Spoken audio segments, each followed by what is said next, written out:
Ask HG, Episode 6, Part 1.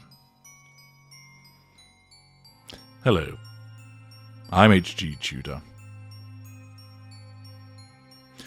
Many of you know that I'm a narcissistic psychopath, though occasionally there are those that come along in the comments who ask, are you a narcissist?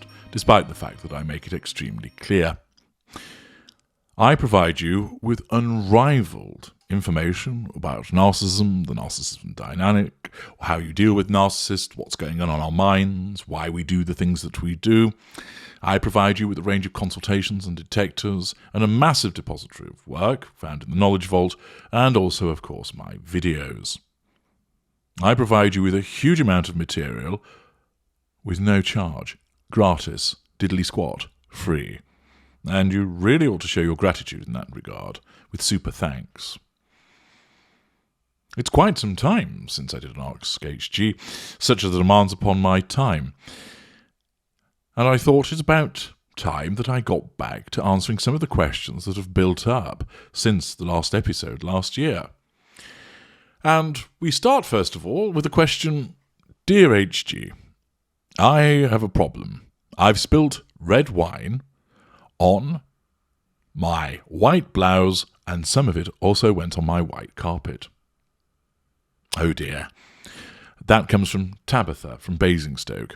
Well, wine stains happen to the best of us, Tabitha, and that's just the risk that one takes for loving red wine so much and being a complete lush.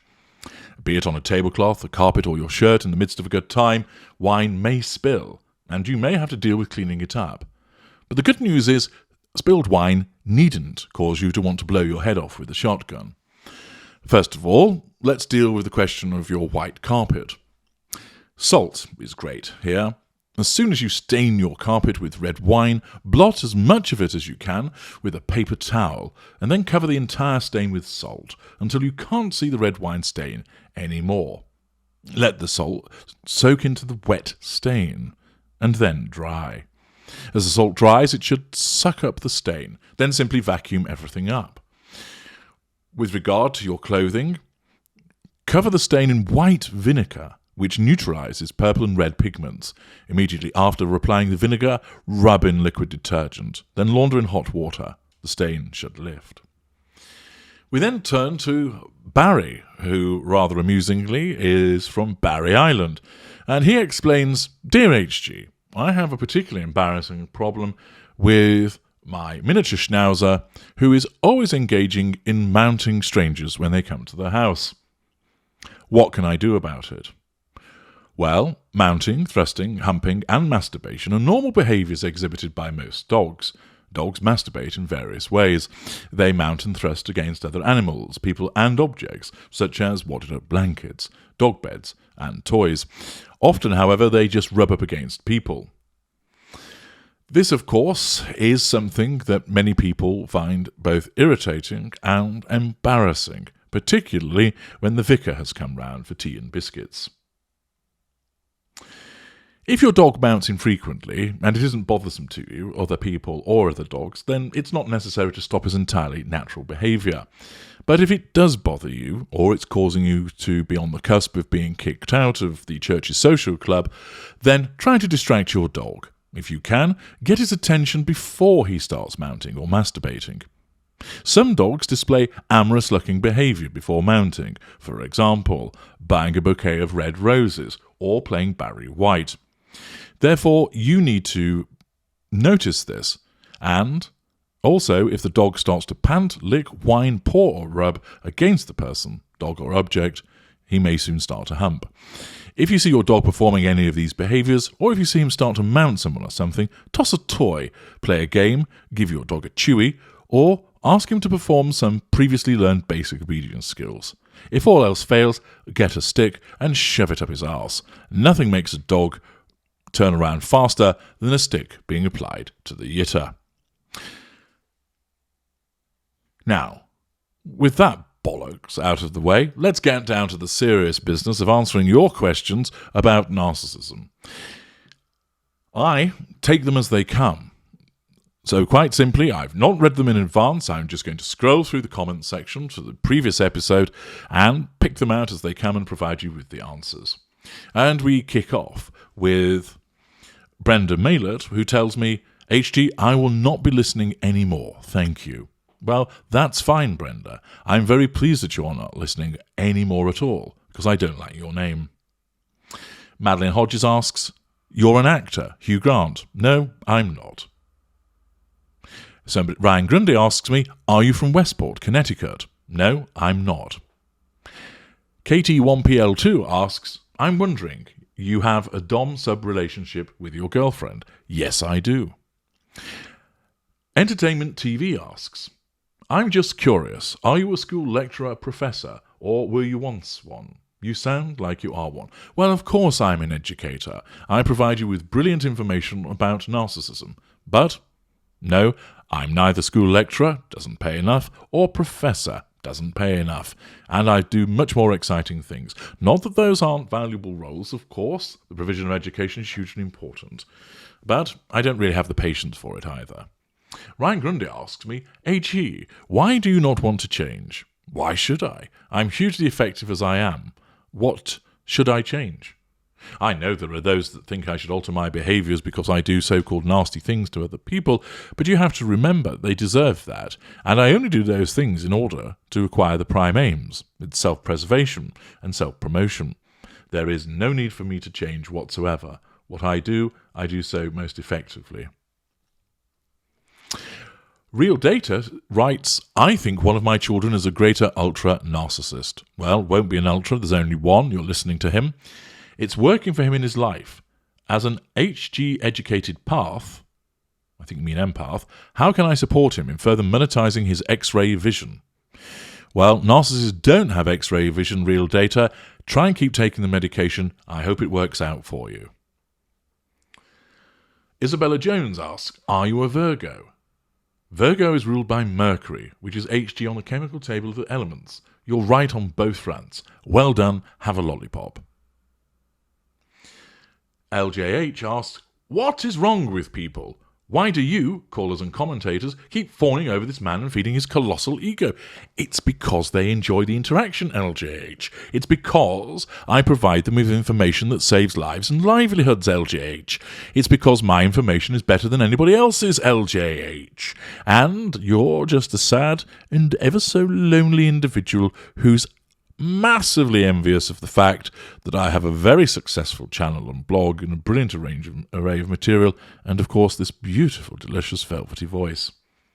Joe asks, I'm late to this, but are you capable of murder? Yes, I am.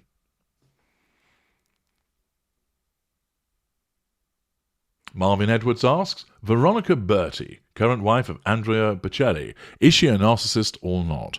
She has not come under my tudoscope, so I can't answer that. JJSS asks, hi HG, can unaware narcissists mimic a sense of guilt? Yes, they can. In effect, mid-rangers will do so frequently, feigning guilt, driven by their narcissism. They actually believe they are guilty because the narcissism causes them to believe that they are guilty. Graders could feign guilt if required. They know they don't feel it, but in certain instances might say, I feel terribly guilty for the fact that I've just run over your dog. Of course, we'd be laughing on the inside. Alexander Shays Ely St. Anger, Dear HG, when are you going to do a Contagion Empath YouTube video? Well, I imagine I will do one in the fullness of time. Of course, I do provide an explanation about the contagion empath element. It's touched on in the 3 strands of emotional empathy, and I also provide more information to those who undertake the empath detector. See video description for more in that regard. And where somebody is a contagion empath, I explain that in greater detail for them. But I will, alongside many other things that I have in the pipeline, create further material in that regard. Andy, so how old is HG? Old enough to know, young enough to do.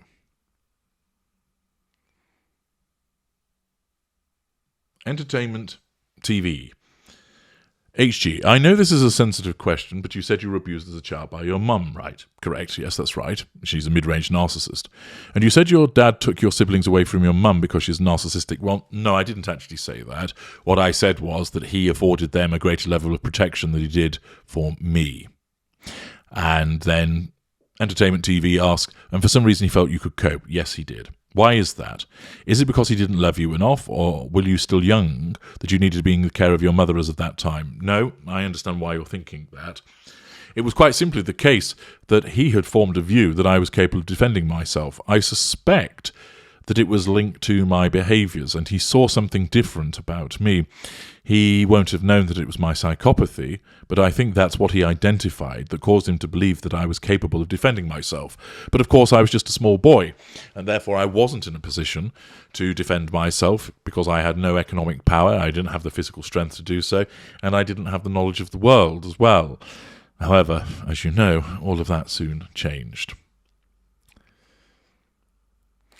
JJSS, do dirty empaths have characters of their own? No, they do not. Donzi Mullo, HG, I understand narcissists believe their own lies due to the narcissist, so what happens with you? Well, that's correct. Where lesser or mid-range narcissists, they are caused to believe their own lies as the way that their narcissism work.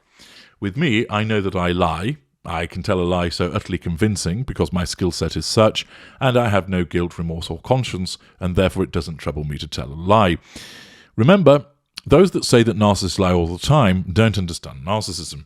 We do lie frequently, but where the truth as you understand it to be will serve our purposes, we will use it. And for example, in all the material I provide to you about narcissism, I tell you the truth of it.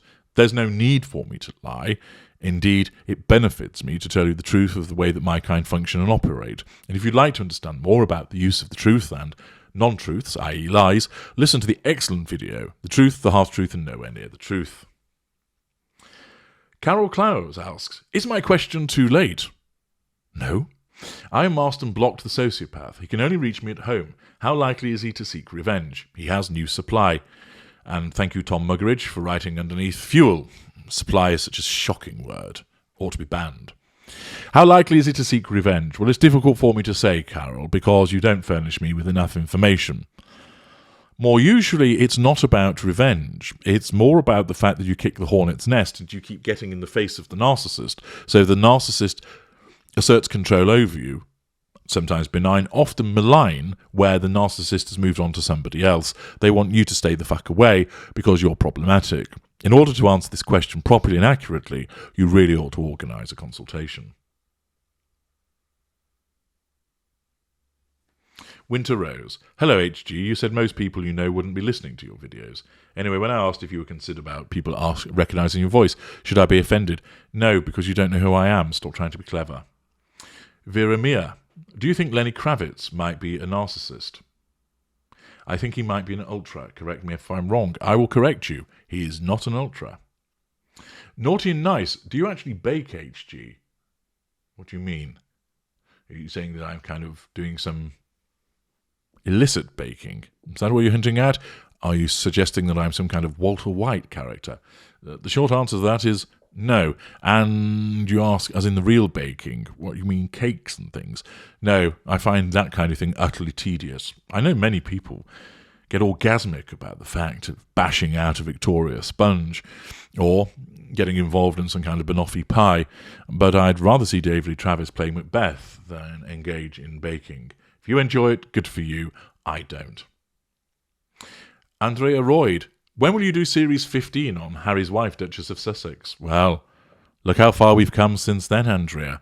This is just back in the mists of time, when Harry's wife was in its infancy. And I did a few episodes about her, and such was the clamouring and the repeated emails that I got with people saying, when are you going to do more on Harry's wife? When are you going to do more on Harry's wife? Of course, it behoved me to do so, and on it went, and got a life of its own. Ryan Grundy, again, Ryan, such greedy questions. Why do you get people to believe that you've killed someone? Because I have. People have asked me the question, I answer the questions honestly. That's what all of this is for. Wouldn't be much point if I didn't. Jacqueline B. I know your kind are very much in our handbags. Is there any kind of handbag trick? Some items we can put in our handbags that will have you lose interest. I suppose a great big turd, so I suppose if you take a squat and take a great big shit inside your handbag, that probably would deter a narcissist from a mooch around inside.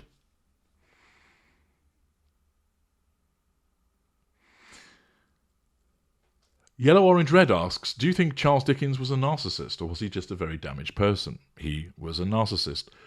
Coach Bon asks, sign me up for the conspiracy theories videos, Master. Well, sign up yourself. Subscribe. Midnight Dew, what it means if a person is proud of his illness. Well, and you've made reference in brackets to BPD.